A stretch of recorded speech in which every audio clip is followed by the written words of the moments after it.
బీహార్ ఎన్నికల హీట్ రోజు రోజుకు పెరిగిపోతోంది. ప్రధాని మోదీ, రాహుల్ గాంధీ పరస్పర విమర్శలు చేసుకుంటున్నారు. జంగల్ రాజ్ను బీహార్ ప్రజలు మర్చిపోలేదని మోదీ విమర్శిస్తే ఓట్ల కోసం మోదీ ఏం చేయడానికైనా వెనకాడబోరని రాహుల్ సెటైర్లు వేశారు. ఇక తనకు ప్రాణభయం ఉందంటూ జనశక్తి జనతాదళ్ చీఫ్ తేజ్ ప్రతాప్ యాదవ్ చేసిన వ్యాఖ్యలు చర్చనీయాంశంగా మారాయి.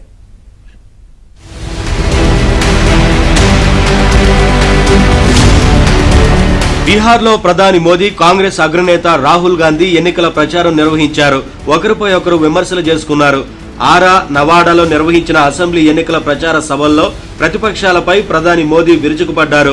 జంగల్ రాజును బీహార్ ప్రజలు మర్చిపోలేదని, ఆ నేతలు చరిత్రలోనే అత్యంత దారుణమైన ఓటమిని చవిచూడబోతున్నారని చెప్పారు. ఆర్జేడీకి అనుకూలంగా సీఎం అభ్యర్థిని ప్రకటించాలని కాంగ్రెస్ అనుకోలేదని, తేజస్వి యాదవ్ను ముఖ్యమంత్రి అభ్యర్థిగా అంగీకరించేందుకు హస్తం పార్టీ ఎప్పుడూ సిద్ధంగా లేదన్నారు. కానీ కాంగ్రెస్ తలపై తుపాకీ ఎక్కుపెట్టి మరీ ఆర్జేడీ ఆ అవకాశాన్ని దక్కించుకుందన్నారు.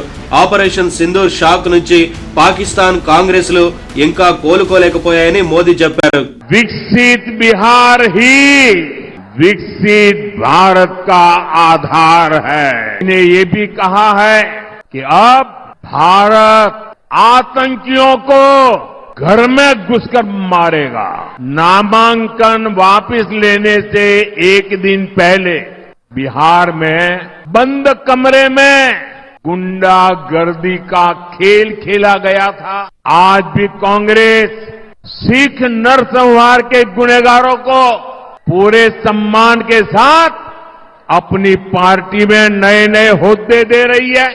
हमारी आस्था को अपमानित करने वालों को बिहार कभी माफ नहीं करेगा. కాంగ్రెస్ అగ్రనేత రాహుల్ గాంధీ మరోసారి ప్రధాని మోదీపై విమర్శలు చేశారు. ఓట్ల కోసం ప్రధాని మోదీ ఏం చేయడానికైనా వెనకాడబోరని అన్నారు. ఎన్నికల సమయంలో ప్రధాని మోదీ బీహార్కు వచ్చి అనేక ప్రసంగాలు, వాగ్దానాలు చేస్తారని, ఎన్నికల తర్వాత రాష్ట్రం వైపు కన్నెత్తి కూడా చూడరని రాహుల్ విమర్శించారు. బీహార్లో తమ కూటమి ప్రభుత్వం అధికారంలోకి వస్తే ప్రజలకు ఉత్తమ విద్య, ఉద్యోగ అవకాశాలు అందిస్తామని హామీ ఇచ్చారు.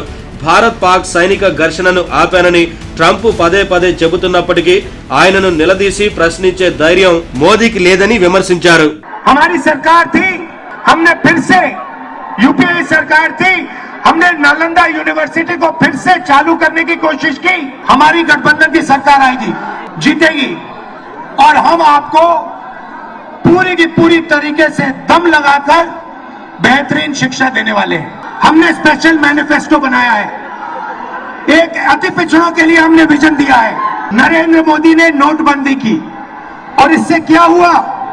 इससे हिंदुस्तान के और बिहार के छोटे व्यापारी, स्मॉल और मीडियम बिजनेसेस, ये सब बंद हो गए. हमारा फोकस स्मॉल और मीडियम बिजनेस पे होगा. బీహార్ ఎన్నికల ప్రచారంలో భాగంగా బేగుసరాయ్లో రాహుల్ గాంధీ ఓ చెరువులో దిగి సరదాగా చేపలు పట్టారు. మత్స్యకారులు రాహుల్ తో ఫోటోలు దిగారు.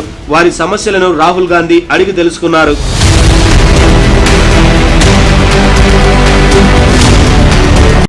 బీహార్లో పెరుగుతున్న రాజకీయ ఉద్రిక్తతలు, దాడులపై జనశక్తి జనతాదళ్ చీఫ్ తేజ్ ప్రతాప్ యాదవ్ ఆందోళన వ్యక్తం చేశారు.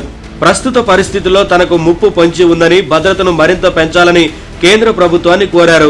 ఇటీవల దుండగుల కాల్పుల్లో మొకామా నియోజకవర్గ జన్ సురాజ్ పార్టీ అభ్యర్థి పీయూష్ ప్రియదర్శి మామ, పార్టీ కార్యకర్త అయిన దులార్ చంద్ మరణించారు. ఈ విషయాన్ని తేజ్ ప్రతాప్ ప్రస్తావిస్తూ ఎన్నికలు సమీపిస్తున్న సమయంలో రాష్ట్రంలో రాజకీయ నాయకులే లక్ష్యంగా దాడులు, హత్యాయత్నాలు తీవ్రమవుతున్నాయన్నారు. రాజకీయ శత్రుత్వం కారణంగా తనను కూడా లక్ష్యంగా చేసుకునే అవకాశం ఉందన్నారు. తనకు ప్రాణ భయం ఉన్నందున భద్రతను మరింత పెంచాలని కేంద్ర, రాష్ట్ర ప్రభుత్వాలను కోరారు. అప్పుడే తాను ఎలాంటి భయం లేకుండా ప్రచారంలో పాల్గొనగలుగుతానన్నారు. ఇక వైశాలి జిల్లాలో ఉన్న మహువా అసెంబ్లీ నియోజకవర్గం నుంచి తేజ్ ప్రతాప్ బరిలో ఉన్నారు.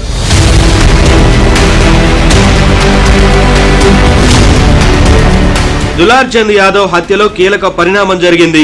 ఈ హత్య కేసుకు సంబంధించి CM Nitish Kumar party JDU అభ్యర్థి, మాజీ ఎమ్మెల్యే అనంత్ సింగ్ ను పోలీసులు అరెస్టు చేశారు.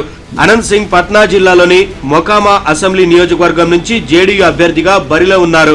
దులార్ చంద్ హత్య నేపథ్యంలో అనంత్ సింగ్ పై నిఘా ఉంచిన పోలీసులు అరెస్టు చేశారు. అనంత్ సింగ్ అనుచరులు మణికాంత్ ఠాగూర్, రంజిత్ రామ్ అనే మరో ఇద్దరిని కూడా అదుపులోకి తీసుకున్నారు.